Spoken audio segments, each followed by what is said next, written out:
போலீசார் தாக்கியதால் தனக்கு காயம் ஏற்பட்டதாக மதுரை அரசு ராஜாஜி மருத்துவமனையில் சிகிச்சைக்காக வந்த அஜித்தினுடைய சகோதரர் நவீனுக்கு காயம் எதுவும் இல்லை என்று அரசு மருத்துவமனை தகவல் வெளியிட்டிருக்கிறது. அண்மை செய்தியாக நாம் பார்த்துக் கொண்டிருக்கிறோம். கூடுதல் விவரங்களை வழங்க இணைகிறார் செய்தியாளர் ஜான் கிறிஸ்டோபர். வணக்கம் ஜான் கிறிஸ்டோபர், செய்தி தொடர்பான முழு விவரங்களையும் பதிவு பண்ணுங்கள். மடப்புறம் பகுதியில் அஜித்குமார் என்கிற கோவில், மடப்புறம் காளியம்மன் கோவிலில் பணியாற்றி வந்த காவலாளி அஜித்குமார் நகை திருட்டு சந்தேகத்தின் பேரில் காவல்துறை விசாரணைக்கு அழைத்து சென்ற நிலையில் அவர் காவல்துறையின் கடும் தாக்கியதில் அவர் உயிரிழந்தார். இந்த சம்பவம் தமிழ்நாடு முழுவதும் பெரும் அதிர்வலையை ஏற்படுத்தி இது தொடர்பாக விசாரணையானதும் நடைபெற்று வருகிறது. மதுரை சென்னை உயர்நீதிமன்ற மதுரை கிளையிலான இந்த வழக்கானது விசாரணை நடைபெற்று வருகிறது.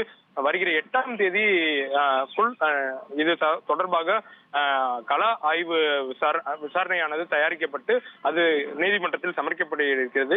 இந்நிலையில் அஜித்குமாரின் உடன் பிறந்த சகோதரர் நவீன்குமார் மதுரை அரசு ராஜாஜி மருத்துவமனையில் காவல்துறையினர் தன்னை தாக்கியது போது காயம் ஏற்பட்டுள்ளதாக கூறி மதுரை அரசு ராஜாஜி மருத்துவமனையில் இன்று மதியம் சிகிச்சைக்காக சேர்க்கப்பட்டார்.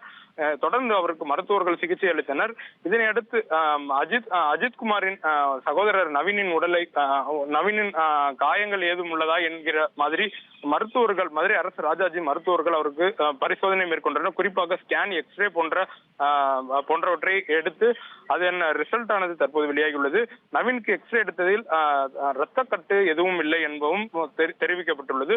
மேலும் காவல்துறையினர் அவரை தாக்கியதில் அவர் பாதத்தில் தான் காயங்கள் உள்ளதாகவும், குறிப்பாக பாத வழியில் தான் அவர் வேதனை அடைந்துள்ளார் எனவும் மருத்துவமனை தரப்பில் தகவல் தெரிவிக்கப்பட்டது. இந்நிலையில் மருத்துவர்கள் அவருக்கு மாத்திரை போன்ற மருத்துவர்கள் தற்போது வழங்கப்பட்டு அவர் சிகிச்சை முடிந்து தற்போது அவரது வீட்டிற்கு திரும்பியுள்ளார்.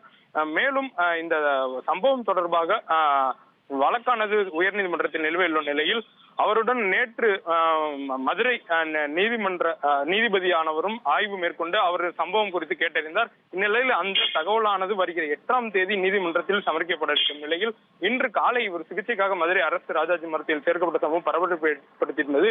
இந்நிலையில் தற்போது அவருக்கு மருத்துவ பரிசோதனை முடிந்து தற்போது அவர் வீட்டுக்கு சென்றுள்ளார்.